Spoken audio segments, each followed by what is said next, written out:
Obrigada. Nós vamos dar início então à doutora Clarissa. Ela tem 25 minutos para poder fazer uma apresentação.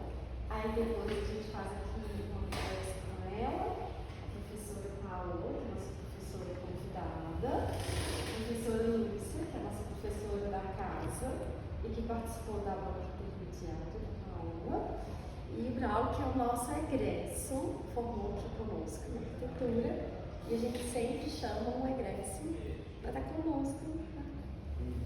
E a gente vive colado nos nossos egressos. Então a gente gosta muito de ter a presença deles.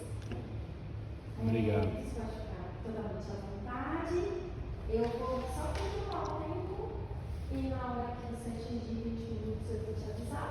Tá? Então, boa noite, gente. Muito obrigada pela presença de todos vocês aqui. O meu trabalho é um trabalho teórico que eu fiz um estudo de caso na cidade de Belo Horizonte, estudando como que o planejamento urbano pode ser voltado para um bem-estar mental.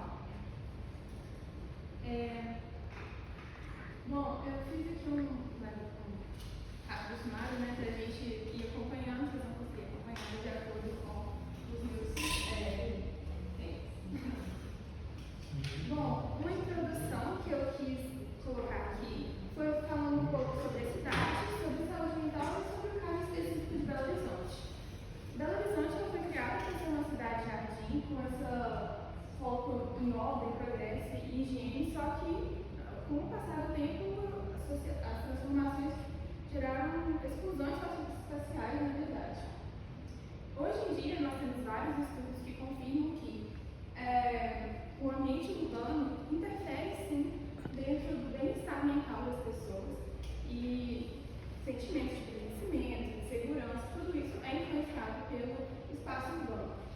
E aí eu coloquei aqui uma frase do Zaire que vai falar o seguinte: a arquitetura é uma arte que vai despertar todos os sentidos simultaneamente nas pessoas. Por isso que nós precisamos de pensar espaços não só de forma racional e padronizada, mas sim pensando ambientes mais voltados realmente para o bem-estar mental. Aqui eu fiz uma explicação sobre minha formação, por que eu cheguei nesse assunto e por que eu quis trazer para o meu TCC. Durante 5 anos eu fiquei querendo fazer uma área de saúde, pensando em cursos na área de saúde, e eu fiz 1 ano de curso na área de saúde e quando eu entrei no curso da arquitetura foi completamente remoto. Então nós tínhamos muitas questões sobre bem-estar mental durante a pandemia, que foi um assunto super levantado. E além disso eu tive contato com pessoas que estavam vindo de cursos que entraram na arquitetura também, de psicologia. E isso gerava várias conversas. Eu tive contato sobre a fenomenologia dentro da arquitetura e procurei saber sobre pesquisa, mas eu já estava muito lá na frente do curso quando eu fui informada sobre a questão de pesquisa. Então, eu fui pesquisando por mim mesma as questões sobre neuroarquitetura, sobre psicoarquitetura. Eu cheguei a fazer um curso e eu identifiquei que dentro da questão do urbanismo a gente não estava falando muito sobre o bem-estar mental. Então eu quis trazer esse tema para o meu trabalho. E o meu trabalho ele vai analisar como que o planejamento urbano deve adotar estratégias que vão atender necessidades emocionais, que vão ser orientadas para o bem-estar mental. Dentro desses objetivos que eu tive foram a análise de estudos de cidades que já implementaram essas intervenções. Eu quis fazer um mapeamento também da cidade de Belo Horizonte, de acordo com as percepções subjetivas das pessoas, estudar os espaços públicos e a relação das pessoas com isso e o bem-estar, e também desenvolver uma base teórica sobre esse assunto para implementar dentro da formação de arquitetura e urbanismo. Foi uma questão que eu percebi também que deixou uma lacuna, já que, durante todo esse processo que eu expliquei da minha formação, não vieram esse assunto não veio à tona.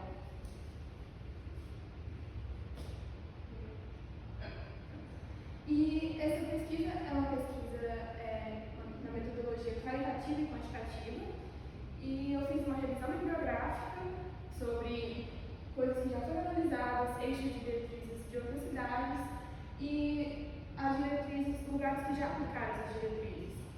E dentro dessa outra questão sobre o quantitativo, eu fiz um questionário com as pessoas de Belo Horizonte para entender como é que eles percebem o espaço urbano e a saúde mental.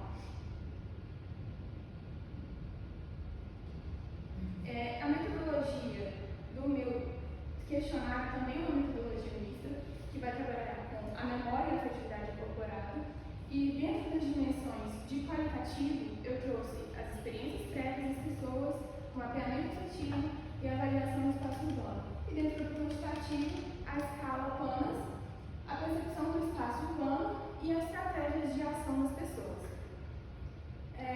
Aqui é o modelo de avaliação do questionário, ele está em anexo no trabalho, mas eu queria explicar que as dimensões elas foram colocadas e dentro de cada uma dessas dimensões tem questões específicas para analisar cada um desses qualitativos, quantitativos diferentes.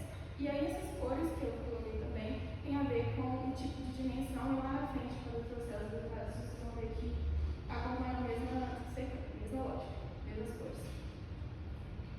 Aqui sobre a escala PANAS que eu estou usando, são 20 afetos, 10 negativos e 10 positivos. Dentro de um período de tempo, as pessoas avaliam como elas se sentem num determinado momento, e a partir disso a gente consegue avaliar se o sentimento das pessoas com relação ao espaço é positivo ou negativo. A pesquisa possui um universo de 2,3 milhões de habitantes, cidade de Belo Horizonte. Ela é uma cidade boa para fazer isso, porque ela é uma cidade grande, médio porte, e que pode ser utilizada como um laboratório, como replicação realmente para outras cidades. Eu fiz 2 aplicações iniciais de teste para realmente refinar e ter um embasamento melhor, satisfazer as expectativas da proposta. A minha pesquisa teve uma amostra de 128 pessoas, com uma confiabilidade de 95% e uma margem de erro de 8,66%. Bom, então falando um pouco sobre a fundamentação teórica, eu trouxe aqui um Georgezinho, que desde 1918 ele começa a falar sobre os impactos psicológicos da urbanização na vida moderna.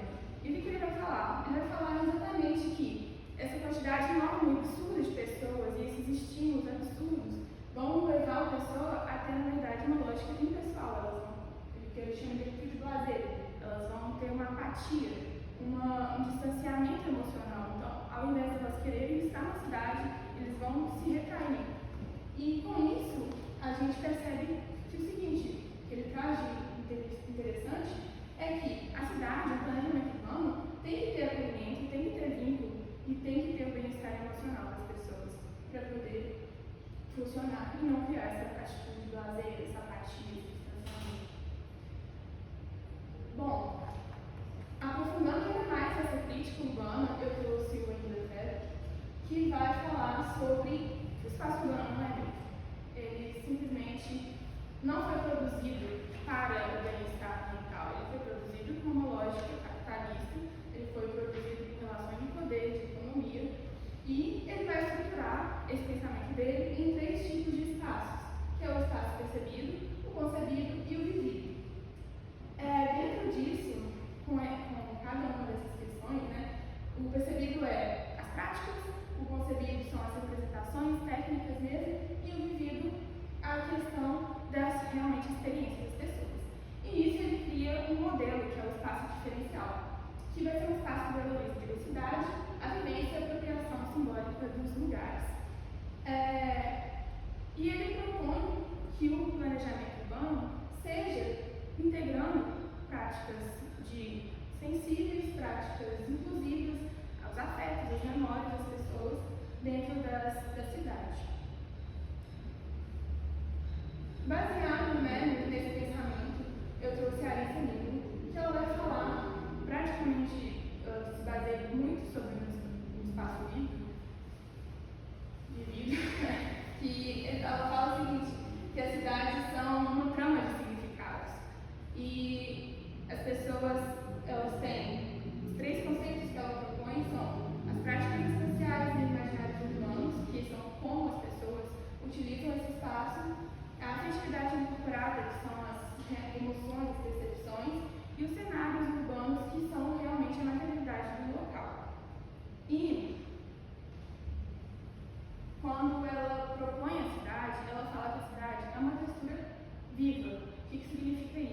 que ela não é uma coisa estática, né? A gente está sendo moldado pela cidade, a gente molda a cidade. E isso cria um território vívido, afetivo. E são dimensões simbólicas, emocionais e perceptivas que vão tornar realmente o espaço público acolhedor e humanizado. Aqui também eu trouxe o Ed Diener, que vai falar sobre a teoria do bem-estar subjetivo. E aqui ele vai falar que as relações interpessoais das pessoas, o engajamento social, o acesso aos espaços, que vai fazer as pessoas terem uma percepção diferente sobre o bem-estar delas ou não. Ou seja, é completamente subjetivo. E aqui eu trouxe a teoria da restauração da atenção. Foi desenvolvida pela Rachel Kaplan e o Stephen Kaplan, e eles falam sobre a sobrecarga urbana e que isso leva à fadiga mental. E eles propõem que essa restauração psicológica ela deve ser feita com um fascínio suave que causa contato, em contato com a natureza, a gente tem esse fascínio suave e a gente pode ter essa restauração da atenção. Essa atenção que eles falam é porque quando a gente está no espaço urbano, com esses estímulos o tempo inteiro, a gente está completamente direcionado várias vezes, várias atenções divididas o tempo inteiro. E aqui, por último, eu trouxe a Lara McKay, que ela vai falar sobre o urbanismo restaurativo. Ela tem 7 tipos de cidades que devem existir dentro da cidade, 7 tipos de comportamento. E aí a cidade verde, igual os que já falaram, a cidade que é sobre a natureza, a cidade azul, que fala sobre elementos de água, a cidade sensorial, que é não exagerar nesse sobrecarga sensorial, a cidade vizinha, que são as relações interpessoais das pessoas, a cidade ativa, que é uma mobilidade que não é dificultada, a cidade lúdica, que é a partir da questão de brincar, de lazer, e a cidade inclusiva, que é uma cidade para todos. Então, que isso vai realmente gerar a apropriação dos espaços. E por fim, eu trouxe 2 índices que nós temos hoje, que é o índice de qualidade de vida urbana e o índice de felicidade nacional bruta. O índice de qualidade de vida urbana foi desenvolvido pela Denise Narras, dentro da Fundação João Pinheiro, e ele tem várias questões bem técnicas, ele avalia várias questões técnicas de educação, transporte, diversas questões. E o índice de felicidade nacional bruta, ele é extremamente subjetivo. Ele também tem essas avaliações, mas ao mesmo tempo ele é muito subjetivo, porque ele está falando sobre felicidade nacional. E isso é uma coisa bem complexa de se avaliar. Aqui nos estudos de casos, nós temos aqui no Canadá as 4 diretrizes que a Ana coloca, que é uma cidade que tem diversidade urbana, uma cidade que tem elementos biofísicos e uma cidade com artefato de saúde e artefato social. E aqui no Ohio, nós temos essas diretrizes que a Taylor coloca, que são a conexão com a natureza, a diversidade de interesse visual, sentimento de segurança, autonomia e uso e flexibilidade de uso, redução da densidade e do ruído, iluminação e cores adequadas. Aqui são aplicações. Algumas cidades que já aplicaram algumas diretrizes voltadas para o bem-estar. Por exemplo, são cidades completamente diferentes, mas elas aplicaram isso. Lagos disse que a arte pública funciona para eles para aumentar o bem-estar. E a questão de manutenção também do espaço verde, da arborização também funciona lá. Em Montreal, eles perceberam que já tem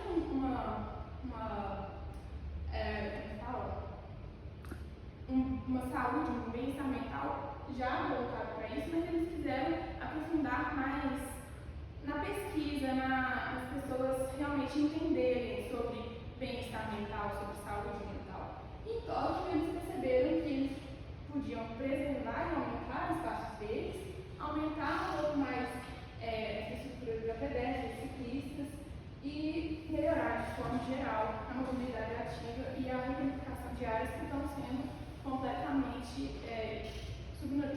subutilizadas, né? Tem a questão do porto e tal, e eles perceberam que eles poderiam fazer alguma coisa melhor para realmente melhorar o bem-estar mental. Aqui eu trouxe os resultados do meu trabalho.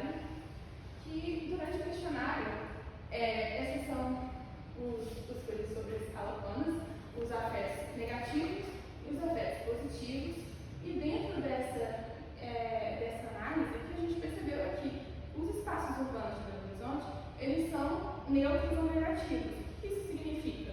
Que a cidade às vezes é boa, às vezes é o que eles colocaram em sua maioria, a cidade às vezes é boa. A cidade às vezes me deixa estressada, a cidade às vezes me deixa cansada. Eles avaliaram dessa forma. Aqui, continuando, a gente percebe que mais da metade das pessoas entrevistadas, elas sentem que os espaços públicos deixam elas esgotadas emocionalmente, vontade de se isolar. E poucas pessoas que se sentiram animadas com estar lá e querer voltar.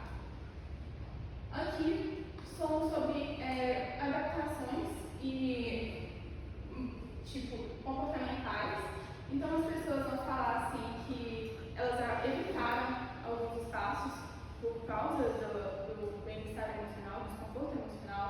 Elas falaram que elas tiveram que mudar de comportamento e o que elas fizeram? A gente coloca aqui os tipos de mudanças que eles fizeram. Mudaram de rotas, passaram a caminhar mais rápido, evitaram o contato visual, utilizaram fones de ouvido, ou seja, diversas estratégias para poder fugir disso. Aqui foi sobre como as pessoas se sentem confortáveis para expressar emocionalmente.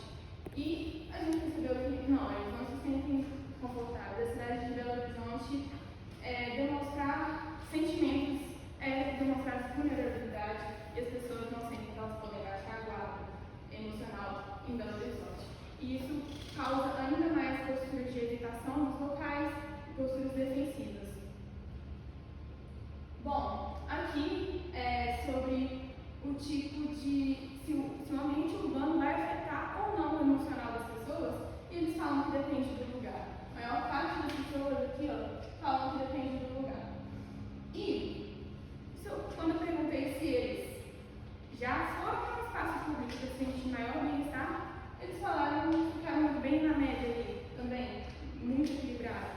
Várias pessoas procuraram, mas outras não procuraram de forma alguma o espaço urbano para sentir maior bem-estar mental. Aqui também fizemos várias perguntas com relação a elementos específicos. Então, por exemplo, sinto exaustão em locais com muita poluição sonora. 59 pessoas sempre sentem exaustão. Eles sempre sentem. Dentro dessa escala, 10 pessoas nunca sentem exaustão com poluição sonora. Sinto ânimo em locais com cheiros bons. 62 pessoas falaram que sentem mais animadas pelo cheiro. E dentro disso teve muitas outras questões mais específicas, eu só não trouxe todas. Bom, aqui foi a questão do mapeamento, que eu fiz um mapeamento de locais que foram evitados e por que eles foram evitados. As pessoas citaram 49 locais que elas evitaram e as razões foram categorizadas dentro de aspectos emocionais e psicológicos, poluição, grupos sociais vulneráveis, infraestrutura e estética urbana, sobrecarga urbana, experiências subjetivas, gênero e violência. E aqui a gente pode perceber que dentro da área da avenida do contorno foi onde teve a maior concentração de respostas e percepções de locais para se evitar.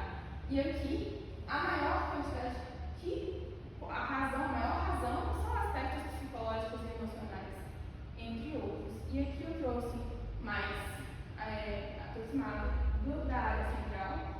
Então, o local que mais teve reprovação de ser evitado é a Praça Rio Branco.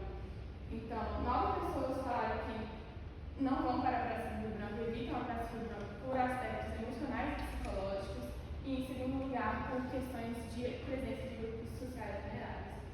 Ali também ficou bem visível a Praça 7, o Parque Municipal também tem um pouco mais, a Praça da Estação, o centro em geral e a Praça Raul Soares também ficam muito bem. Esses foram mais visíveis. Aqui são mapeamentos de lembranças negativas e positivas. A gente consegue ver vários pontinhos espalhados pela cidade, mas a maior área também foi na região da Avenida do Contorno.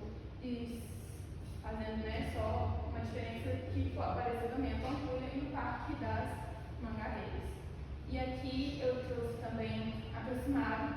Os pontinhos azuis são as lembranças negativas e os laranjas as positivas. Então, os locais que nós temos lembranças negativas dentro da cidade de Belo Horizonte, dessa área aqui, são muito maiores do que as positivas.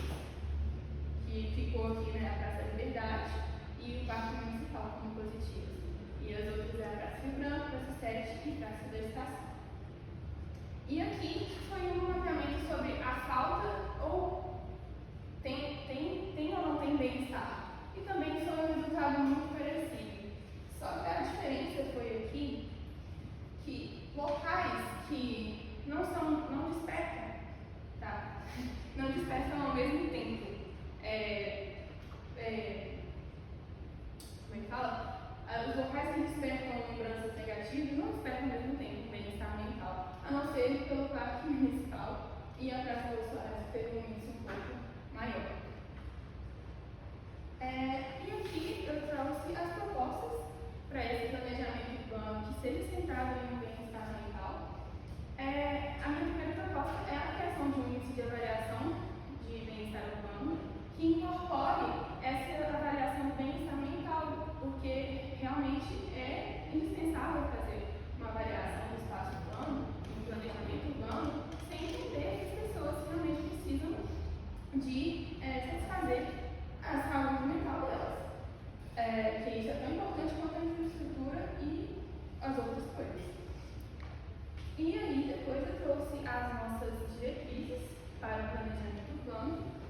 As diretrizes são a inclusão sensorial e a sobrecarga sensorial dentro da questão de infraestrutura urbana, redução da sobrecarga sensorial. Então, eu proponho que sejam criados espaços com menores cargas, e isso, cada uma dessas diretrizes são embasadas dentro da pesquisa de acordo com os dados obtidos. Melhorar a iluminação natural e artificial em locais de circulação. E essa é a primeira. A segunda diretriz é sobre o urbanismo restaurativo, que eu coloquei em 3 tópicos, que é o conforto emocional, a contemplação e o cuidado sensorial. Dentro do conforto emocional, nós temos a criação de rotas restaurativas, espaços de refúgio emocional acessível. Dentro da contemplação, são adicionar bancos, adicionar mirantes, essas pessoas sombras, locais sombreados para as pessoas em locais de áreas movimentadas. E dentro desse cuidado sensorial seria realmente reduzir os estressores urbanos nas zonas de alta circulação. São vias com maior arborização, mobiliário urbano e realmente mais conforto. Aqui, dentro dessa questão do planejamento biofísico e infraestrutura verde, eu propus a criação de corredores verdes como rotas de bem-estar emocional e mental. E a implementação dentro disso seria a implementação do paisagismo, realmente um cuidado com isso, e garantir o sombreamento das vegetações com vegetação e estrutura arquitetônica.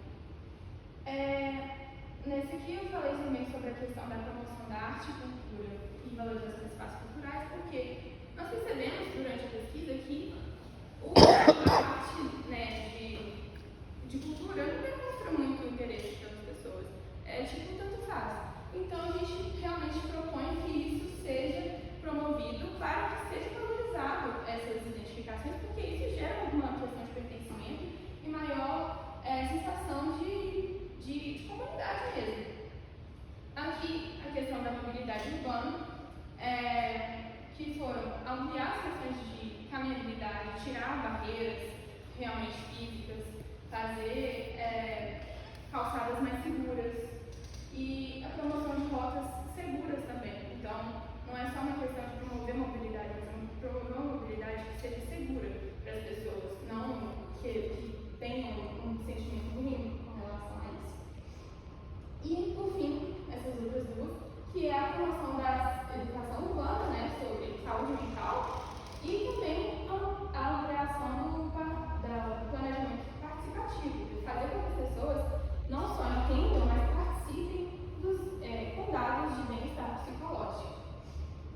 E, por fim, aqui eu trouxe uma questão da abordagem acadêmica, que foi o seguinte: a gente precisa de cuidado, a gente precisa realmente de entender como arquitetos urbanistas, tem que ter como primícia isso, porque eles que serão os planejadores das futuras cidades. Então, eu trouxe três propostas, que é incluir essas matérias dentro das disciplinas básicas, disponibilizar disciplinas optativas, porque eu procurei e eu não encontrei dentro dessa questão de urbanismo e emoções, e também incentivar a prática de extensão, de projetos de pesquisa que sejam com áreas formeladas diferentes, para realmente promover essa abordagem, essa formação mais completa. E, por fim, esse trabalho ele é diferente, eu acho, porque não se tem muito cuidado assim, de falar de planejar uma cidade com relação a um bem-estar mental. E nós somos planejadores de cidades, nós precisamos nos preocupar com as pessoas que estão nessa cidade, a gente não pode realmente projetar. E a última questão que eu trouxe foi essa frase aqui da Renata Herculano, que é uma arquiteta e urbanista, e ela faz alguns textos e eu tirei essa frase de um texto, que é o seguinte: cidade que queremos, aquela que dá vontade de ficar, ela exige outro tipo de pacto, um pacto com o tempo, com a diversidade e com o improviso. Isso significa que a gente tem que aceitar uma certa desordem, porque onde tem vida, tem ruído, e onde tem ruído, tem a cidade. Planejar cidades centradas em bem-estar mental é retomar aquela pergunta: para quem que a gente está planejando? E a gente está planejando para pessoas que são completas e são complexas. Então a gente também tem que pensar nessa questão. E não é isso. Aqui são só as referências. Obrigada.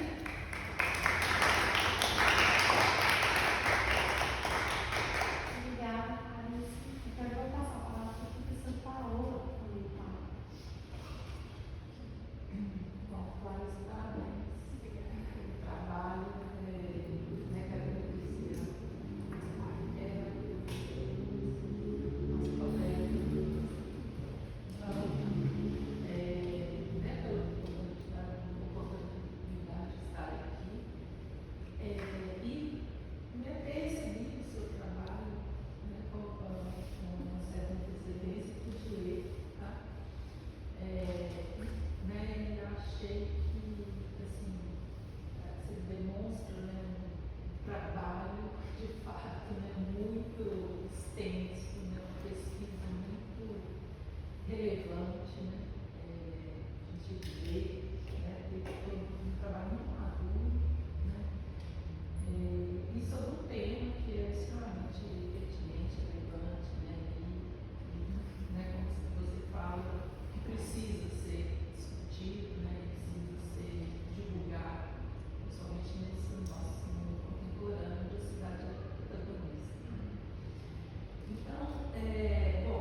pela escrita, né, pela sua redação, muito.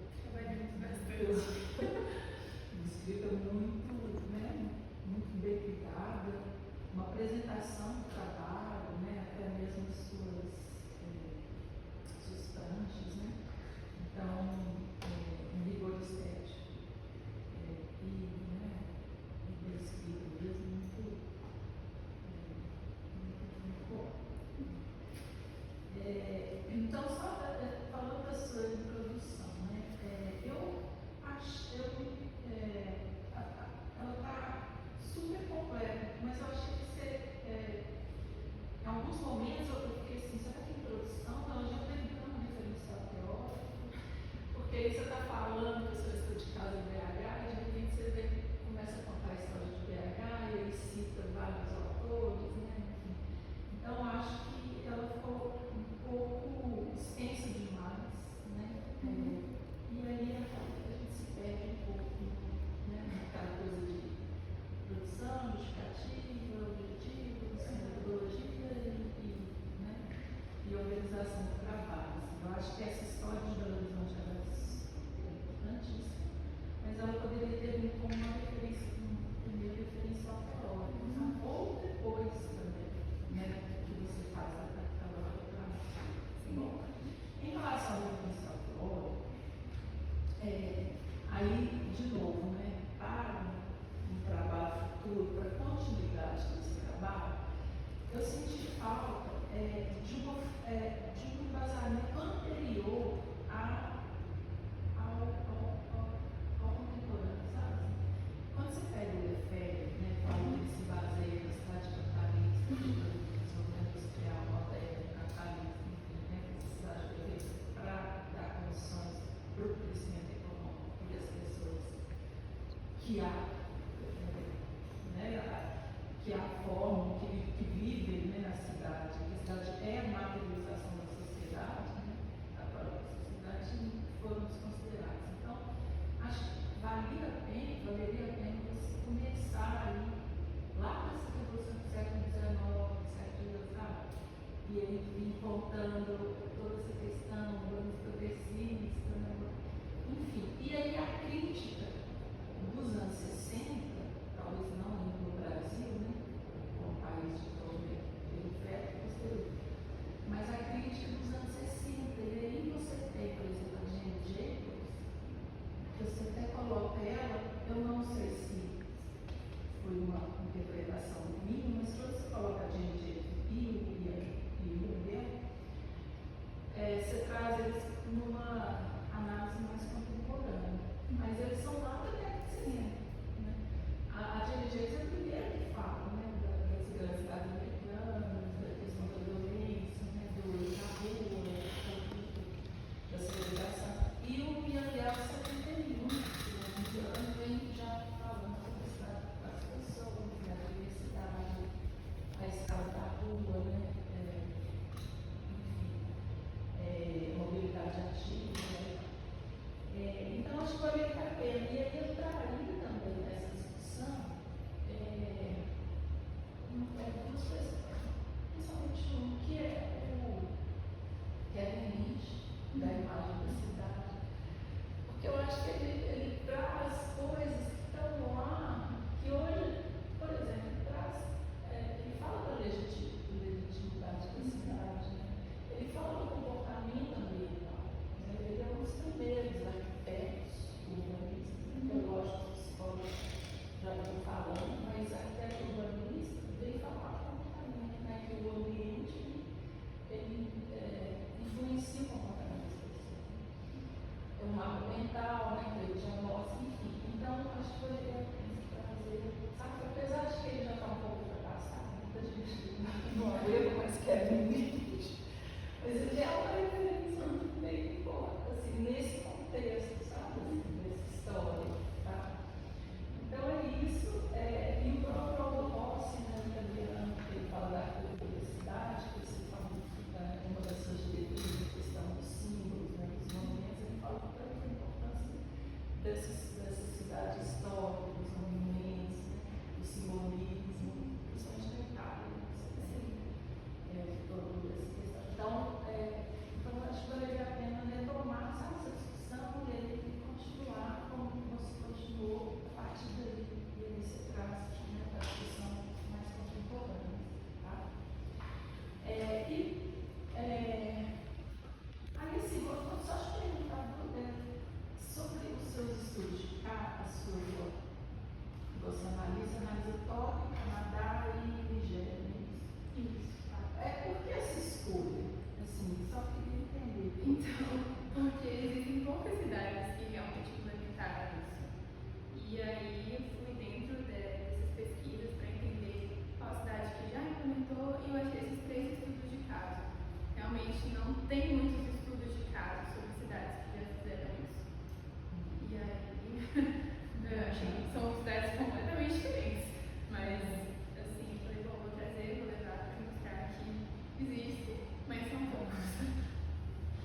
E aí ela falou, olha, sim.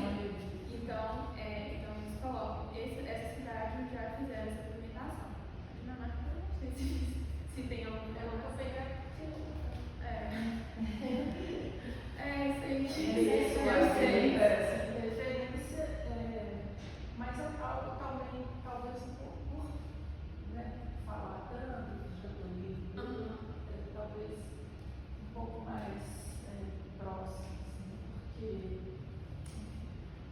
porque às vezes porque Tóquio, por exemplo, né, eu não conheço também, mas assim, alguns amigos, enfim, e aí, de fato, tem essa escala, né, do bairro, né, Sicília, que mas tem uma outra escala, né, que é uma loucura, né, tem bala passando na cabeça, a janela das pessoas, então, é uma realidade talvez difícil de alcançar. E por fim, tá, só para terminar, essas pessoas que você entrevistou, só para eu entender um pouquinho melhor o mapeamento. Você falou são quantas? 128 pessoas na amostra.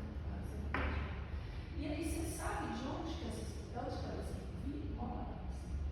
Então, umas perguntas foi a questão de onde eles moravam, mas eu não implementei essas questões, não fiz esses cruzamentos, realmente.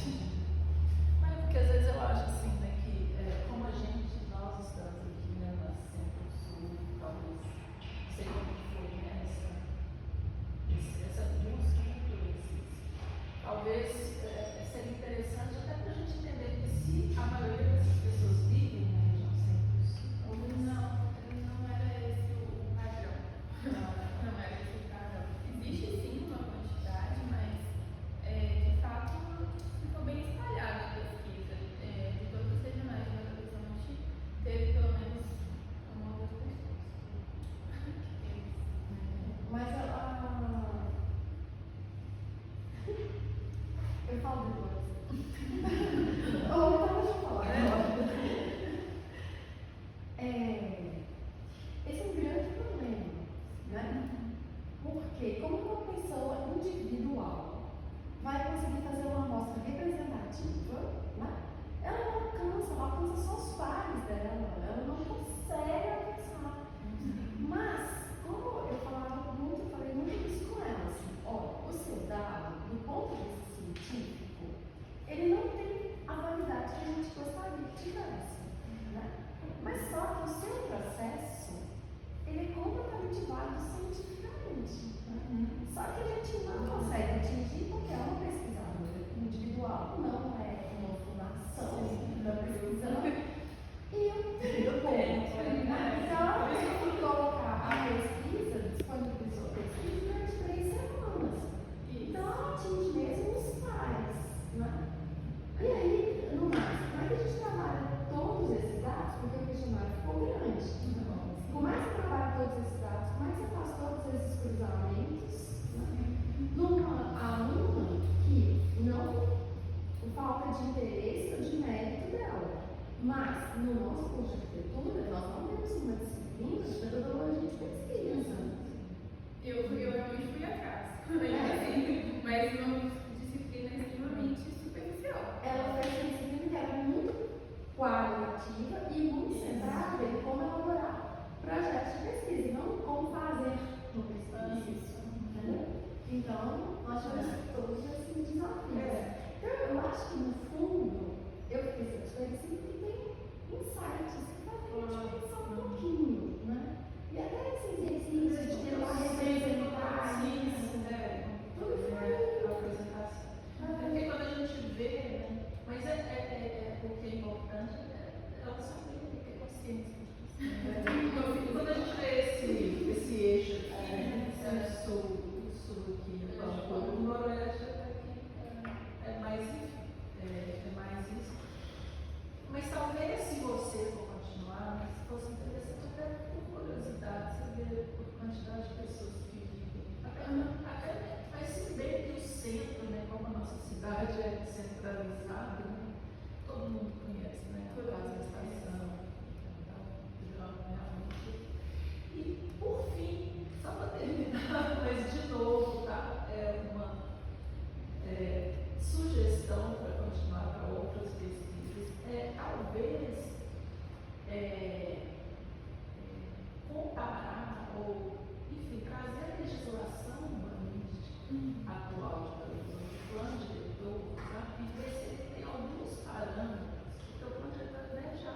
evoluiu, apesar, né, da dificuldade de implementação, mas você tem ali, né, no seu corpo ali, algumas coisas, né, que vão nessa direção.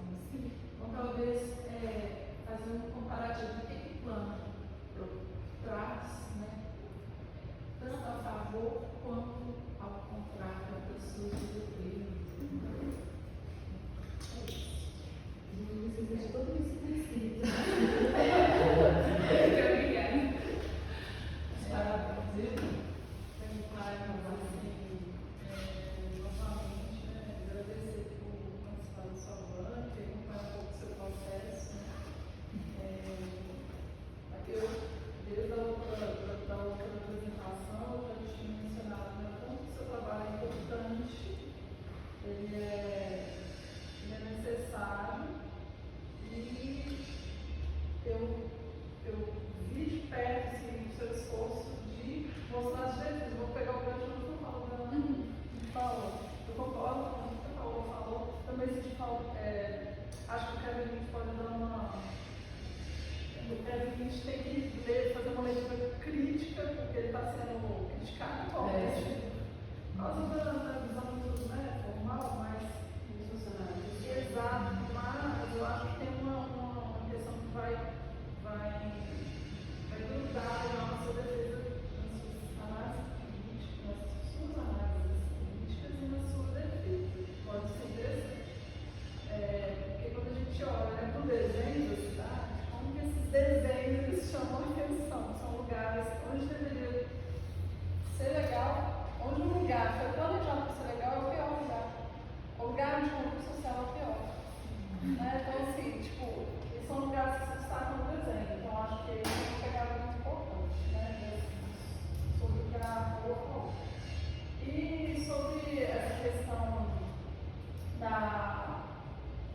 Eu fiquei viajando quando você estava falando aqui, porque vou falar coisas que talvez possam ser grandes para os seus estudos. Além do seu trabalho muito legal, seu super atual, que é uma discussão que, gente, depois da pandemia, isso é fundamental, porque ninguém quer mais conversar com o plantinho em casa, preso em casa. A gente quer árvore com sombra, né? Lugar para sentar, né? Olhar para uma paisagem legal, né? Ter espaços realmente que tragam prazer, né? Na nossa vida. Porque o espaço do cansaço, da agitação, a gente já tem demais. Mesmo, é muito louco, porque eu acho que isso que era legal que você falasse nos seus próximos insights. Os espaços que já existem, né, foram planejados, e os novos que estão sendo propostos continuam evitando os mesmos problemas, não melhorem. Né? E aí, pegando o gancho na final agora da outra questão da legislação. A legislação ela avançou muito, mas é muito louco, porque ela repete os conceitos lá da década, né, da década de 60, só agora que foi para a lei. E aí a gente tem um carinho master dos ODS, de um guarda-chuvão, mas que é importante porque precisa desse guarda-chuvão internacional para o negócio aparecer. Acho que isso é legal, porque o conceito é o mesmo, ele só está sendo dito de outras formas, né? É importante frisar que talvez assim, aquela ideia da Paula de fazer aquele resgate de tudo, ela talvez não precise ser tão detalhada, mas assim, só para você fazer esse gancho, olha, estou voltando lá atrás, mas olha como esse negócio é muito, está repetindo, né? E não está bom não. E aí, não está sendo e aí tem outra coisa também, que é a questão da, vamos trabalhar na resiliência, então e aí? A gente só ser resiliente, falar com resiliência, talvez brincar com ela, porque a gente chega, né?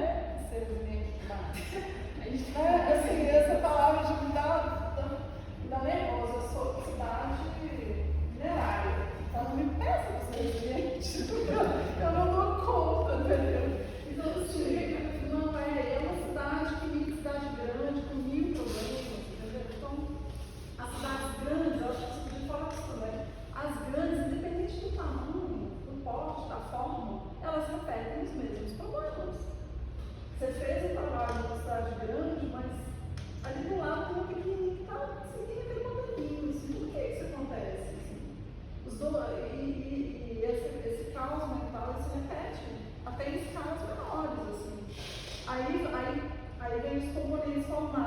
esses componentes, todos eles se mesclam em escalas diferenciadas, mas eles se repetem. Isso é muito interessante. Sim. Sabe? E eu falei que assim, Belo Horizonte, ela é uma cidade que dá para ser reproduzida. Esse estudo aqui, ele pode ser produzido em cidades pequenas e grandes também. Total, te dá parabéns pela organização dessa apresentação, porque é muito trabalho. Eu sei que fazer quantinha, nossa, não é fácil, ninguém ensinou pra gente, a gente fica louco, tem um monte de perguntas, de questionários, como vou representar, especializar, conversar com os gráficos, e você fez de um jeito que o seu texto ficou leve, não ficou cansativo, dá vontade de continuar a ler, assim, ele tem um enredo legal. Também concordo com aquela questão da introdução que a Paula falou. Talvez mesclar, porque essa parte da história já tem da história de BH, já tem tanta coisa. Mas isso é só continuação. Para esse trabalho que você fez, por um semestre, você fez um trabalho gigante, de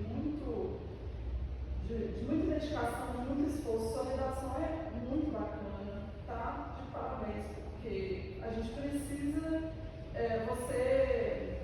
Como é que eu falo com os meus alunos? Você desenhou com as palavras, né? Você desenhou com as palavras, né? E aí, eu acho que isso, na arquitetura, isso hoje para mim merece um mérito, assim, total, porque as pessoas não estão escrevendo mais. Fazer pesquisa, assim, tá ficando sempre, é sempre um ou dois, então, assim, tem que valorizar quem vai atrás desse tipo de pesquisa, quem faz essa investigação, que faz muita leitura e que tem essa análise crítica. E o mais legal que você mostrou, né? Você, com a sua vivência, você vai percebendo isso. Né? Sim. E como a pandemia te impactou também, né? Você perceber tudo. Então, isso é muito bacana ver na sua escrita, sabe? Seu trabalho ficou muito legal. Sua apresentação também está muito bacana. Eu queria te dar parabéns. Eu queria ver esses fotinhos dos autores no texto. Eu acho que de alguma forma ficou do jeito que você mostrou. Ficou tão legal.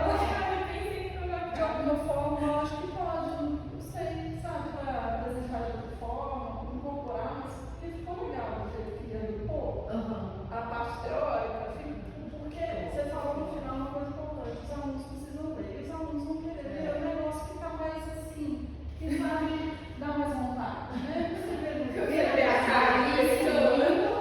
Não, não é foto leve. Eu fiquei pensando, nossa, a apresentação tá super a cara, assim, os alunos lerem. E eu já estou te convidando para você fazer a apresentação dos aulas. Eu vou dar aula de desenho urbano, vou dar aula de projeto urbano. Então você deve ter cuidado para fazer a apresentação do seu TCC para os seus alunos no começo do semestre, tá bom? Então, assim, agradecer demais e continue. Esse tema é fundamental. E brinque com o conceito de resiliência. Por favor. Obrigada. Também queremos tudo inovado, por favor. Todas as anotações da aula, fotografar antes de entregar para o barulho. Bom, a história do Isaac primeiro é muito interessante, muito legal. E como você falou, é muito importante. Você também falou que seria muito interessante que esse tema fosse falado nas escolas, nas faculdades, né? E de fato, muitas vezes o arquiteto pode ser que ele trabalhe só com micro, né? Mas micro, uma hora ele vai se tornar macro. Então, é bom ter essas questões em mente para entender que uma pequena intervenção ela afeta todo o entorno, né? Também queria falar sobre a questão da apresentação. Tem muito texto, muita informação, mas a gente percebe de cara que você tem todo o domínio que você está apresentando. Você explica muito bem e você explicou muito bem todo o tema do trabalho. Deixou muito bem elucidado para a gente. Acho que talvez uma questão da apresentação, talvez um gráfico, ou você deixando maior, né? Porque às vezes, acho que só pela qualidade às vezes fica, a gente não consegue ver, mas é só essa questão mesmo. E eu também senti falta, igual,